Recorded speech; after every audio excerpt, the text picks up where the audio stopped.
母親節快樂啊！大家為咗準備今日嘅講章啦，我都有問神，即係幫我揀一段經文，可以希望係俾到大家有鼓勵嘅，特別係想俾母親有鼓勵。咁結果我就揀咗詩篇16章啦。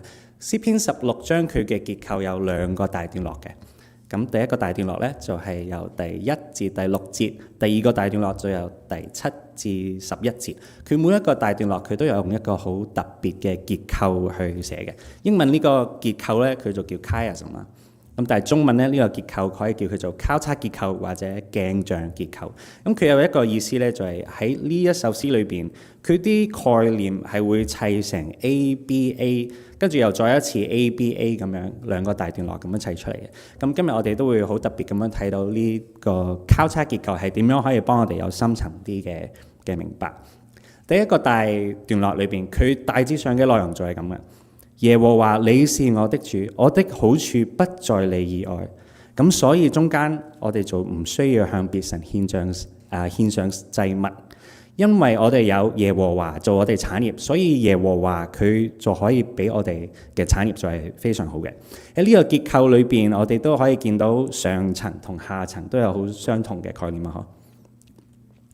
佢呢一個大段落，佢就特別想帶我哋去思考我哋嘅好處，我哋有所有好嘅嘢係從邊度嚟嘅咧？係咪從神嚟嘅咧？咁為咗今日我哋都可以特別去諗埋兒女佢哋嘅好處又係從邊度嚟嘅咧？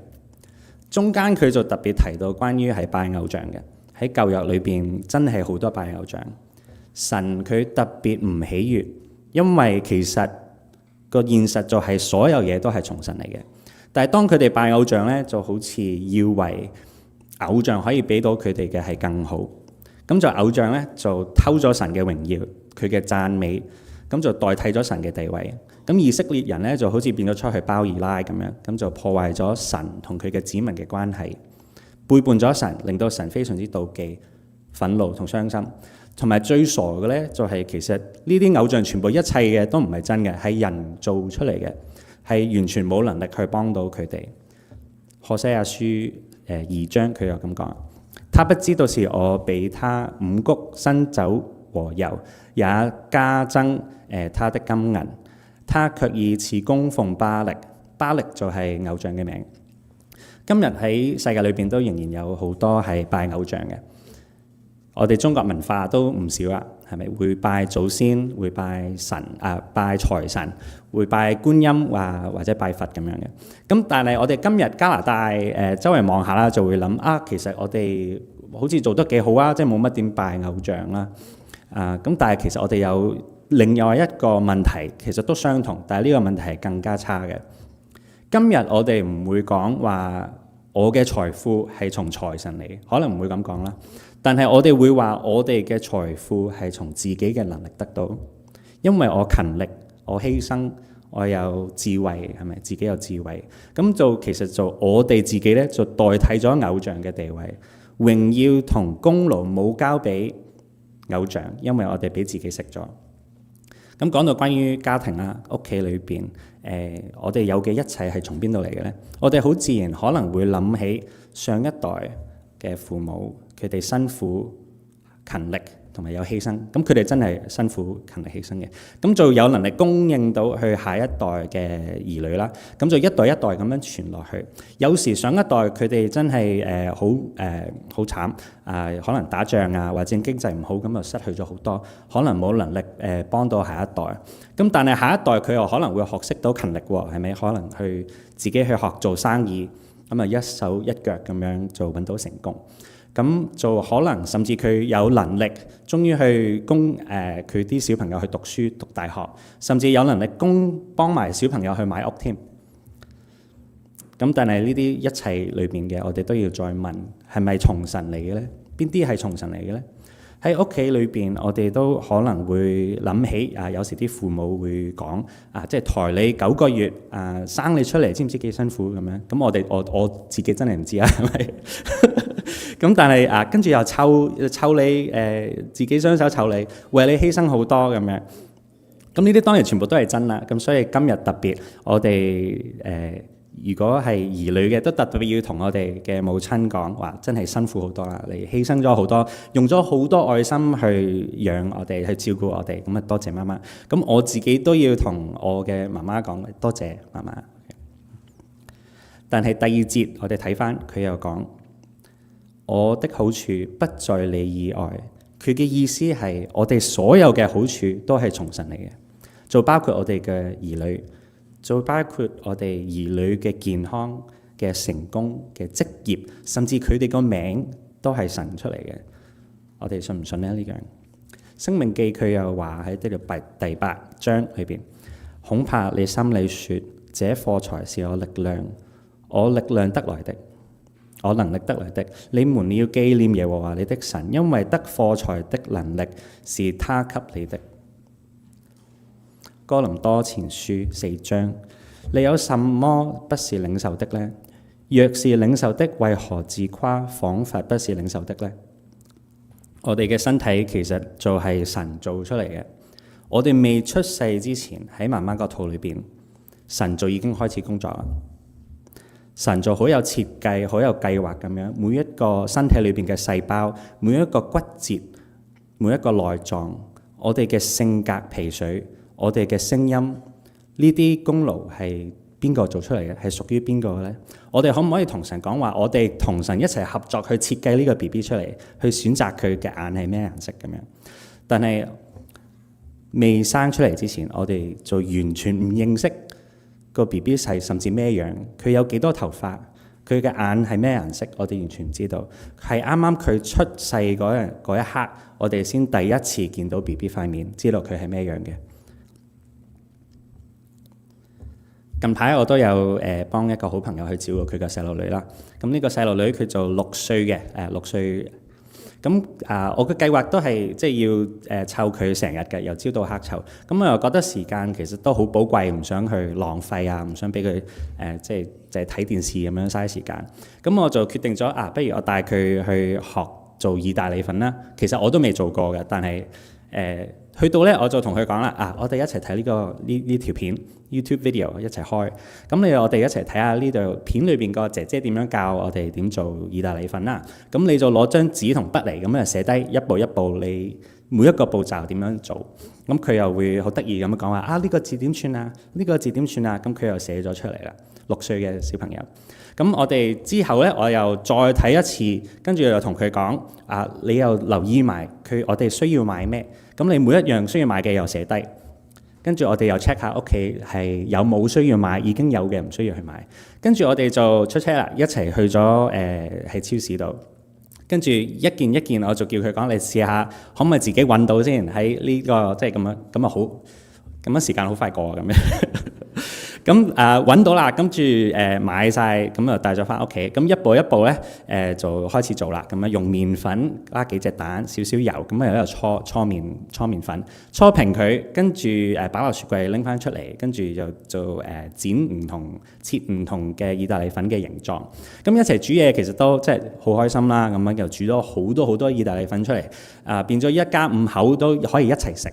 跟住食完之後，仲有好多剩咗，聽日都可以再食全日咁樣去食。跟住我哋食晏嘅時候咧，佢就呢個細路女佢有個弟弟嘅，咁就個家姐就同個細路講：我整咗啲意大利粉，我請你食啦咁樣。咁當然係正確啦，係咪呢個小朋友佢真係用自己嘅手去搓麵粉出嚟喎，真係佢做喎。咁但係夜晚咧，個媽媽翻嚟之後，個媽媽就同個女講：你知唔知 Uncle Toby 今日用咗好多時間、好多準備、好多去考慮咁樣去教你去買餸，教你去搓麵粉。你有冇同 Uncle Toby 講多謝啊？咁樣咁佢就話 Uncle Toby，Thank you Uncle Toby 咁樣，好 Q 啊，係咪？咁都想問大家有冇試過有冇聽過6歲嘅小朋友自動自覺講多謝？會唔會自動自覺講話Uncle Toby 你真係用咗好多功夫、好多精力、好多考慮，教我好多嘢啊！又用咗好多你自己嘅錢去幫我哋買餸咁樣好少啊！即係差唔多冇可能啊！我都未聽過，係咪？唔會自動自覺講嘅。咁點解咧？小朋友佢就係咁啦，其實佢哋係未有能力去明白背後需要幾多安排，需要幾多準備。煮嘢嘅時候，我又一度顧住佢嘅安全，跟住佢未做完一步，我就已經諗定下一步需要點做，係咪？又要顧時間，幾時出門口，幾時翻嚟開始煮嘢，可以開幾點可以開始開飯咁樣，係咪？跟住唔顧唔單止係煮呢個意大利粉啦，但係都有考慮埋營養同埋個味道，咁又會買埋肉，咁咪買埋菜，買埋啲汁咁樣嘅。其實都跟住之後出錢啦，個小朋友我哋今日用咗幾多錢佢又唔知嘅。揾錢艱難，知唔知咧？佢又從來未返過工咁樣。對佢嚟講咧，去kindergarten 去幼稚園呢個就係返工啦。你返工，我又返工咁樣咁。所以小朋友係好少會自動自覺講多謝。小朋友對佢哋嘅母親就係咁樣啦。Sorry，OK。但係我哋大人對神都係咁樣嘅喎。我哋好少可會自動自覺同神講話，你真係照顧咗好多，多謝你神。出世之後，其實好多嘢都唔係受我哋控制。我哋嘅地方、我哋嘅環境、我哋嘅成長嘅教育，好多時機嘅機會都唔係我哋可以控制、可以選擇嘅。但係好得意，又好多後果都唔係我哋可以控制到啊！因為我哋唔可以控制其他人點諗，同埋其他人點做決定。今日如果我哋有任何嘅成功，都一定唔係單單靠自己嘅能力，係我哋有自己嘅本分、自己嘅責任要做好。但係當我哋喺自己生命回後一望，我哋其實可以睇到，其實所有嘢都係由從神嘅手中出嚟嘅。小朋友佢有咩好處係從自己出嚟啊？冇乜，係咪？佢啲衫啊，佢所有嘅食物，佢嘅屋企全部都唔係佢自己能力出嚟嘅。同樣，我哋有咩好處唔係從神嚟嘅咧？都係完全冇嘅。我哋所有嘅好處都係從神嚟嘅。神有幾照顧我哋冇能力去知道。但係第二節佢話：我的好處不在你以外。呢一句説話，我哋可以去學習。在座如果你有媽媽嘅，今日就特別要同媽媽講話，多謝你辛苦啦，好用愛心咁樣照顧我。在座如果你係媽媽嘅，你有兒女嘅，咁我都想鼓勵你同你嘅小朋友或者你嘅大咗嘅小朋友講：媽媽愛你，但係神更加愛你。媽媽照顧你，但係我哋所有嘅好處都係從神嚟嘅。記住，你都要同神講話多謝。下邊嗰兩句佢就話：耶和華是我的產業，所以我嘅產業就實在美好啦。佢呢度有個意思就係，當我哋有神嘅時候，我哋真係一無所缺，因為我哋有神，佢親自去照顧我哋咁解。咁既然神咁照顧我哋不如好完全咁樣依賴佢啦。在座嘅母親想俾你個鼓勵，你生咗小朋友出嚟嘅時候，你就永遠係一個母親。但係雖然你係母親，你都永遠係一個兒女，一個女兒。神就係你嘅爸爸。無論你而家無論你幾歲，去到你生命任何嘅階段，你仍然係神嘅兒女。所以我哋喺心裏邊可以再學翻點樣去做翻一個小朋友，去依賴神、親近神，讓神照顧你所有嘅需要。呢個就係第一大段落嘅信息啦，教我哋去依靠神，唔需要依賴別神，亦都唔好依賴自己嘅能力。我哋繼續讀落去。第二個大段落都係交叉結構啦，即係上層同埋下層都係有相同嘅字。佢大概嘅內容就係指教我嘅耶和華，你在我右邊。咁所以去到中間咧，我哋就有歡喜快樂在安然度居住，因為你必指示我在我右邊。第二個大段落嘅信息就係讓我哋思考神嘅帶領。神點樣指教同指示我哋呢？聖經大致上會有講關於三個方式嘅。第一，神就用佢嘅話語去引導我哋，所以我哋需要多讀聖經啊。第二咧就係神俾我哋有智慧同埋俾我哋身邊嘅人都有智慧，讓我哋可以做明智嘅決定。第三咧，呢個就其實係呢一首詩佢特別想強調嘅，就係喺禱告中神都可以俾我哋有帶領。第8節佢就咁講：我將耶和華常擺在我面前，呢個就係禱告咁解。佢用常擺呢個字，其實都用得好得意嘅。通常喺聖經裏邊，我哋講到祈禱，我哋會諗起我們在天上的父，係咪？所以我哋祈禱其實係舉起頭咁樣望住神去祈禱嘅。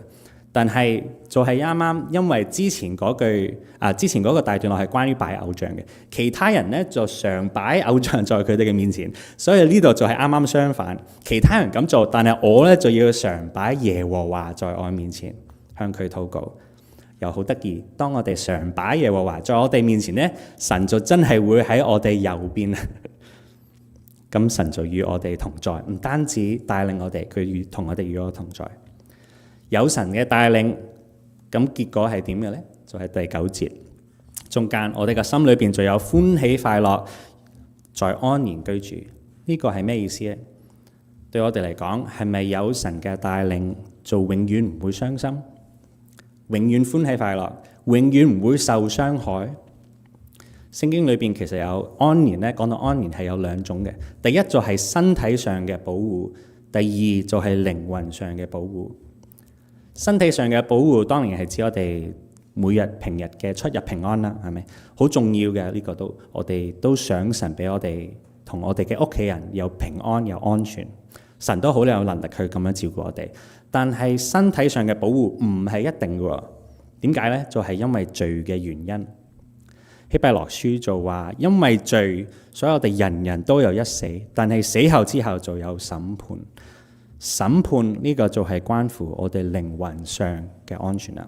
靈魂上嘅保護其實呢個先係最重要。但係當我哋信靠耶穌之後咧，神就俾我哋一個保證，佢就話我哋一定會有靈魂上嘅保護。所以第10節咧，佢嗰度就會話，必不將我的靈魂撇在陰間，也不叫你的聖者見朽壞。我哋未認識神之前，我哋就會諗，當一個人死咗之後，就真係失去咗一切啦。所以喺生命裏邊最重要嘅咧，係要生存，係要保住條命，其他都唔重要噶啦。但係當我哋初認識嘅神嗰陣咧，我哋喺祈禱告裏邊都會同神講，好緊張咁講話，一定要保護我嘅屋企人，係咪？一定要保守佢哋條命。但係當我哋多認識神嘅時候，我哋就慢慢學習，原來喺世界裏邊好多嘢我哋累積嘅都帶唔走。所以然之後，原來死佢唔係最後一站，因為死之後我哋人人都會見耶穌。死之後就係見耶穌受審判嘅意思。所以死唔係真係死嘅意思，死就係見耶穌。我哋每一個人都需要見耶穌，有啲人見早啲，有啲人遲啲見耶穌，但係受審之後嘅結果，呢個就真係最重要啊！我哋靈魂會唔會被撇在陰間呢？我哋擔心屋企嘅人嘅安全，但我哋有冇更加去擔心佢哋屬靈上嘅安全呢？又講翻關於神嘅帶領啦。當小朋友出世嘅時候，好細，佢哋真係好需要你不斷嘅照顧，需要你嘅教育，需要你嘅帶領。但係佢哋大啲，去到20、30、40歲，佢哋嘅需要就越嚟越少啦。反而佢哋需要咩呢？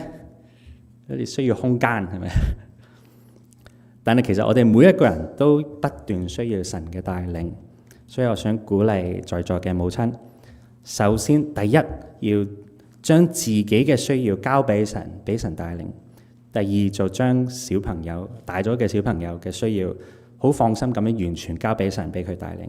我哋要知道神就係你嘅牧羊，神亦都係你小朋友嘅牧羊。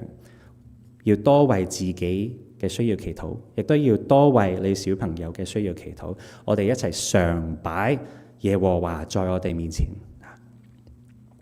好，咁我哋大致上都明白咗即係讀咗同埋參考咗第一大段落同第二大段落啦，但係其實呢兩個要加埋一齊先有完整嘅信息。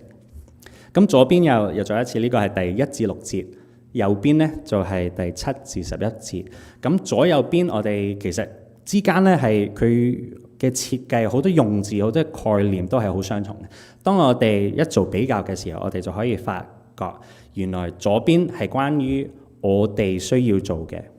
我哋有責任去做嘅。右邊咧就係關於神，佢必定會做，必定會為我哋去做嘅。咁從呢度我哋做由左至右，跟住上至下一層一層咁樣去做比較，睇下我哋可以更加去學到咩。OK， 夠大一啲字，我有少少擔心，唔知夠唔夠大。左邊咧佢就話求你保守我，係咪？因為我投靠你。咁右邊咧就話我必稱頌那指教我的耶和華。左邊求救，右邊神就已經幫咗佢啦，所以就稱頌佢。繼續讀落去，左邊我哋可以見到其他人嘅受苦就增加，係咪必增加？但係右邊咧，反而佢咧就有興起，有快樂。點解咧？因為右邊佢話我不獻上血祭俾別神，同埋我不將別神嘅名擺落佢個嘴唇度。所以左邊神咧，佢就必不將佢嘅靈魂撇在陰間，必不將俾佢讓佢聖者見朽壞。從左至右，我哋有好簡單嘅信息，就係當我哋信靠神嘅時候，神佢就必定會引導我哋。但係呢度其實佢背後呢首詩裏邊有更加深層嘅意思俾我哋思考。繼續讀落去。喺希伯來文裏邊，佢有一個字係重複咗嘅。呢個字希伯來文就係 Naim。呢個字其實佢非常唔普遍嘅，喺全本舊約聖經裏邊，佢只係出現12次，即係好少嘅。佢2次就用咗喺呢一首詩度啦。左邊佢就翻譯咗做優美，右邊就翻譯咗做福樂，但係佢係同一個希伯來文字嘅 Naim。有咩咁 Naim 咧？左邊佢就話神俾佢嘅一切就係 Naim， 右邊就話在神右手中呢個就係 Naim 啦，就係因為神俾佢嘅就係神嘅自己，有神喺佢嘅右手邊，呢個就係真正嘅 Naim， 真正嘅優美。有少少複雜，但係唔緊要，我哋繼續讀落去。左邊嘅上下，佢都強調一個態度，一個價值觀，就係話耶和華是我的神，耶和華是我的產業。但係右邊嘅上下咧，佢又有唔同嘅強調，佢就好親密咁樣講話：你在我右邊，你在我右手中，咁就有永遠嘅福樂。呢首詩其實背後佢有深層啲嘅意思，就係咁樣。當我哋個心諗，我只要需要神，咁我哋就必會得着神佢自己。我只需要神，咁我哋就真係會得到神佢自己。下邊佢都有咁講，佢話耶和華是我的產業，我的產業實在美好。大家睇到個字產業重複咗啊，係咪？下邊我的產業實在美好，因為我嘅產業就係耶和華，耶和華就實在美好啦。我哋有幾愛神呢？我哋有幾注重神呢？我哋會唔會愛？可唔可以愛神愛得更深？我哋會唔會同神講話？我哋愛佢多過我哋愛自己嘅兒女？喺我哋心，我哋可唔可以咁講話？喺呢個世上，一切都唔重要，只要有神，我就有一切啦。我哋又可唔可以同我哋嘅兒女講，呢個世界上一切都唔重要，只要你有神，你就有一切。耶和華就係你最重要嘅產業，有耶和華喺你身邊，你個心就會充滿喜樂。又想同大家講，我哋好多時會同神講，求佢俾我哋有帶領，但係呢個帶領係咪去到神嘅身邊呢？我哋求神俾我哋有產業有好處，但係呢個產業同好處係咪神佢自己呢？呢首詩裏邊佢俾我哋一個保證，就係當我哋將我哋嘅價值觀改為擺耶穌第一，擺神第一，我哋就真係會得到神佢自己。咁所以佢呢首詩裏邊最後一節嘅就係會話，在你右手中有永遠的喜樂。好啦，咁我哋都明白咗研究咗左邊，研究咗右邊，研究咗左右邊加埋一齊，係咪？但係明白呢一首詩其實可以再深一層。呢首詩裏邊其實佢喺新約裏邊佢引用咗佢2次，就喺《使徒行傳》裏邊嘅2章同埋13章，佢2次引用嘅都係我哋第10節嘅，也不叫你的聖者見而朽壞。佢哋仲問啦。呢個聖者係指邊個呢？係咪指大衛呢？跟住佢哋又解釋，大衛佢已經死咗啦，死咗之後佢變成灰變成骨，跟住埋葬咗。你今日都仲可以去佢嘅墳墓度可以見到，所以佢嘅身體就真係見咗朽壞啊！所以呢個聖者唔可以係指大衛，呢個聖者10節嘅聖者係指耶穌。佢耶穌個身體就真係不見朽壞，因為佢復活咗。好奇妙嘅就係當我哋明白咗新約點睇詩篇16章，我哋翻去再讀詩篇16章嘅時候，我哋就發覺每一節每一層佢都係指向耶穌，特別係關於耶穌向十架之路。第一大段落，就喺客西馬尼亞院嘅時候，未到十架之前，耶穌佢就求救啦，就好似我哋詩篇16章咁樣求救。佢就話呢個希伯來書5章佢就咁解釋，話基督在肉體的時候，大聲哀哭流淚禱告，懇求能救他免死的主。去到第3節，佢就好出奇咁樣寫，係咪？我哋嘅第3節，世上的聖民，他們又美又善，是我最喜悅的。諗起佢哋就開心啦。呢個就啱啱好似我哋約翰福音3章咁樣講話，神愛世人，將佢嘅獨生子賜給他們。耶穌唔需要去獻俾別神有血祭，因為耶穌佢自己就係血祭，佢嘅寶血為多人流出。第5節呢度好特別。好犀利！第5、6節佢咁講話，耶和華我的是我杯中的分，我所得的你為我持守。佢就坐落優美之處。喺客西馬尼亞院嘅時候，耶穌就祈禱咁講：我父啊，這杯苦不能離開我，必要我喝，就願你旨意而行啦。咁樣。喺呢段我哋嘅第5節，其實佢又用咗2個字係好得意嘅。第一個中文就翻譯咗為所得，希伯來文呢個字係就係果，但係佢最基本嘅意思其實係骰仔咁樣解，係我哋玩遊戲扭嗰啲骰咧，6塊面嘅骰。